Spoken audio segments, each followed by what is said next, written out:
ನಡಿ, ಈಗ ಶುರು ಮಾಡೋಣ. ಕೇಸರಿಯಿಂದ ಮನೋಲ್ಲಾಸ ಮನಸ್ಸು ಮತ್ತೇರಿ ಕುಣಿದಾಡಿದೆ ನೋಡು, ಮನಸ್ಸು ಮತ್ತೇರಿ ಕುಣಿದಾಡಿದೆ ನೋಡು. ಕ್ಷಣ ಕ್ಷಣವೂ ಆಚರಿಸಿ ಕೇಸರಿ ಹಬ್ಬ. ವಿಮಲ್, ಬಾಯಲ್ಲಿ ಹೇಳಿ ಕೇಸರಿ. ನಮಸ್ಕಾರ. ವಾಲ್ಮೀಕಿ ಹಗರಣದಲ್ಲಿ ಇದೀಗ ರಾಜ್ಯ ಸರ್ಕಾರದ ವಿರುದ್ಧ ವಿಜೇಂದ್ರ ವಾಕ್ಸಮರವನ್ನು ನಡೆಸಿದ್ದಾರೆ. ಚಂದ್ರಶೇಖರಯ್ಯ ಅವರ ಆತ್ಮಹತ್ಯೆ ಏನಾಯಿತು, ಇದೀಗ CBIಗೆ ವಹಿಸಬೇಕು ಅಂತೇಳಿ ಮಾತಾಡ್ತಾ ಇದ್ದಾರೆ.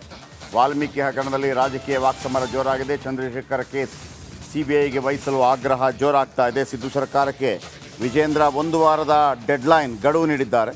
ಪ್ರಕರಣದ ತನಿಖೆಯನ್ನು CBIಗೆ ನೀಡಬೇಕು, 1 ವಾರದೊಳಗೆ ಸಚಿವರ ರಾಜೀನಾಮೆ ತೆಗೆದುಕೊಳ್ಳಬೇಕು. ಪ್ರಕರಣವನ್ನು CBIಗೆ ನೀಡದೇ ಇದ್ದರೆ ಹೋರಾಟದ ಎಚ್ಚರಿಕೆಯನ್ನು ಕೊಟ್ಟಿದ್ದಾರೆ. ಶಿವಮೊಗ್ಗದಲ್ಲಿ ಬಿಜೆಪಿ ರಾಜ್ಯಾಧ್ಯಕ್ಷ ವಿಜೇಂದ್ರ ಹೇಳಿಕೆ. ಚಂದ್ರಶೇಖರ್ ನಿವಾಸಕ್ಕೆ ವಿಜೇಂದ್ರ ಭೇಟಿ, ಕುಟುಂಬಸ್ಥರಿಗೆ ಸಾಂತ್ವನ ಹೇಳಿದ ವಿಜೇಂದ್ರ ಮುಂದೆ ಅಧಿಕಾರಿ ಪತ್ನಿ ಕವಿತಾ ಕಂಬನಿ ಮಿಡಿದಿದ್ದಾರೆ. ಆತ್ಮಹತ್ಯೆ ಬಗ್ಗೆ ಮಾಹಿತಿ ನೀಡಿದ ಕವಿತಾ ಚಂದ್ರಶೇಖರ್. ನೋಡಿ, ಇವರೇ ಚಂದ್ರಶೇಖರ್. ಅಪ್ಪ, ಇವರೇನು ತಪ್ಪು ಮಾಡಿಲ್ಲ, ಯಾರ್ಯಾರೋ ದುಡ್ಡನ್ನು ಬೇರೆ ಯಾವುದಕ್ಕೋ ಯೂಸ್ ಮಾಡ್ತಾ ಇದ್ದಾರೆ ಅಂಥೇಳಿ ಇವರು ಆತ್ಮಹತ್ಯೆ ಮಾಡಿಕೊಂಡಿದ್ದಾರೆ. ಈಗ ಅವರಿಗೆ ಸಮಾಧಾನದ ಮಾತನ್ನು ಹೇಳೋದಕ್ಕೆ ವಿಜೇಂದ್ರ ಆಗಮಿಸಿದ್ದಾರೆ ಚಂದ್ರಶೇಖರ್ ಅವರ ನಿವಾಸಕ್ಕೆ. ಜೊತೆಗೆ CBIಗೆ ವಹಿಸಬೇಕು ಮತ್ತು 1 ವಾರದ ಒಳಗಾಗಿ ನಾಗೇಂದ್ರ ರಾಜೀನಾಮೆ ನೀಡಬೇಕು ಅಂತೇಳಿ ಆಗ್ರಹಿಸಿದ್ದಾರೆ. ಕೇಳಿಸ್ಕೊಂಡು. ಹಾಗಾಗಿ ಭಾರತೀಯ ಜನತಾ ಪಾರ್ಟಿ ನಾವು ಒತ್ತಾಯ ಮಾಡ್ತಾ ಇದ್ದೇವೆ, ಈ ಒಂದು ತನಿಖೆಯನ್ನು CBIಗೆ, ಸೆಂಟ್ರಲ್ ಬ್ಯೂರೋ ಆಫ್ ಇನ್ವೆಸ್ಟಿಗೇಷನ್ CBIಗೆ ಕೊಡಲೇಬೇಕು ಅಂತಕ್ಕಂಥ ಆಗ್ರಹವನ್ನು ನಾವು ಮಾಡ್ತಾ ಇದ್ದೇವೆ. ಮೊದಲನೇದು, ಸಚಿವರು ರಾಜೀನಾಮೆಯನ್ನು ತೆಗೆದುಕೊಳ್ಬೇಕು ತತ್ಕ್ಷಣ, ಸಮಯ ವ್ಯರ್ಥ ಮಾಡ್ದೇನೆ. ಯಾಕೆಂದರೆ ನಾವು CID ಅಧಿಕಾರಿಗಳು ನೋಡ್ತಾ ಇದ್ದೇವೆ, 4 ದಿನಗಳಿಂದ ಇಲ್ಲೇ ಬಿಟ್ಟಿದ್ದಾರೆ. ಅಲ್ಲಿ ಪೆನ್ ಡ್ರೈವನ್ನು ತೆಗೆದುಕೊಂಡು ಹೋಗಿದ್ದಾರೆ, ಲ್ಯಾಪ್ಟಾಪನ್ನು ತೆಗೆದುಕೊಂಡು ಹೋಗಿದ್ದಾರೆ. ಇದು ಯಾವ ರೀತಿ ದುರುಪಯೋಗ ಆಗ್ತದೆ ನಮಗಂತೂ ಗೊತ್ತಾಗೋದಿಲ್ಲ.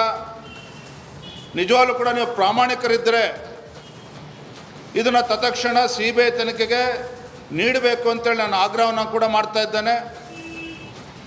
ಹಾಗಾಗಿ ಭಾರತೀಯ ಜನತಾ ಪಾರ್ಟಿ ನಾವು ಒತ್ತಾಯ ಮಾಡ್ತಾ ಇದ್ದೇವೆ. ಬನ್ನಿ, ಭೀಮಾನಾಯಕ್ ನಮ್ಮೊಂದಿಗೆ ನೇರ ಸಂಪರ್ಕದಲ್ಲಿದ್ದಾರೆ. ಭೀಮಾನಾಯಕ್, ಹೆಚ್ಚಿನ ಅಪ್ಡೇಟ್ಸ್ ಏನಿದೆ?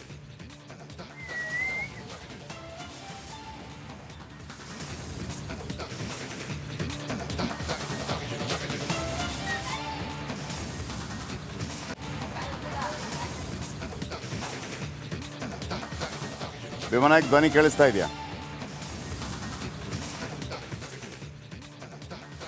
ಭೀಮಾನಾಯಕ್, ಧ್ವನಿ ಕೇಳಿಸ್ತಾ ಇದೆಯಾ?